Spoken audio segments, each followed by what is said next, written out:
Dear student, Calcutta ইউনিভার্সিটির CCF প্যাটার্নে third সেমিস্টারে পলিটিক্যাল সায়েন্স অনার্সের টোটাল 3টে পেপার, ডিএসসিসি 3, ডিএসসিসি 4 এবং সেক 3।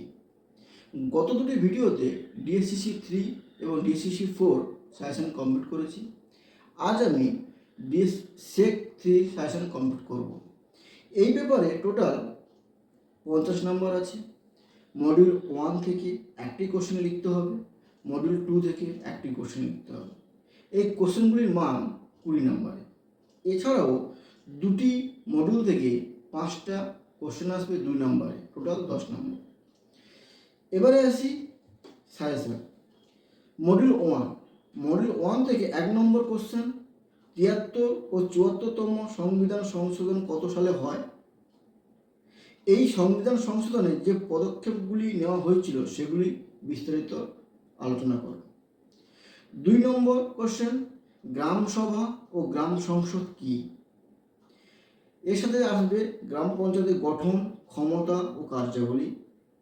3 নম্বর কোশ্চেন, পৌরসভার গঠন, ক্ষমতা, কার্যাবলী। এবারে আসি মডিউল 2 থেকে 1 নম্বর কোশ্চেন, ভারতীয় সংসদীয় কমিটি ব্যবস্থার উপর একটি টিকা লেখো। 2 নম্বর, বিল ও আইনের পার্থক্য লেখো। এর সাথে যে কোশ্চেন থাকবে, সরকারি বিলকে কয় ভাগে ভাগ করা হয় এবং সেগুলি পাশের পদ্ধতিগুলি আলোচনা করো। 3 নম্বর কোশ্চেন, আনুমানিক ব্যয় হিসাব কমিটির গঠন, ক্ষমতা, কার্যাবলী। 4 নম্বর কোশ্চেন, স্থায়ী কমিটি ও অস্থায়ী কমিটির মধ্যে পার্থক্য নির্ণয় করো। এই 2 ধরনের কমিটির উপর উদাহরণ সহযোগে একটা টিকা লেখো। এবারে বলে রাখি, মডিউল 2 থেকে 1 নম্বর এবং 4 নম্বরের উত্তর একটি। অর্থাৎ আমরা যদি উপরে 4টি কোশ্চেন এবং নিচে 3টে কোশ্চেন করি, আমরা সাজেশন পেয়ে যাব।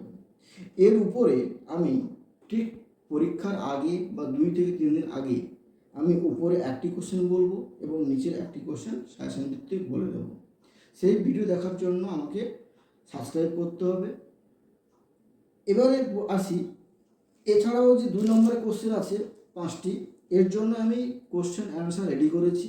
কারো যদি পিডিএফ দরকার হয় আমাকে নিচে দেওয়া হোয়াটসঅ্যাপ নাম্বারে পিং করো, আমি অবশ্যই শেয়ার করব। ধন্যবাদ।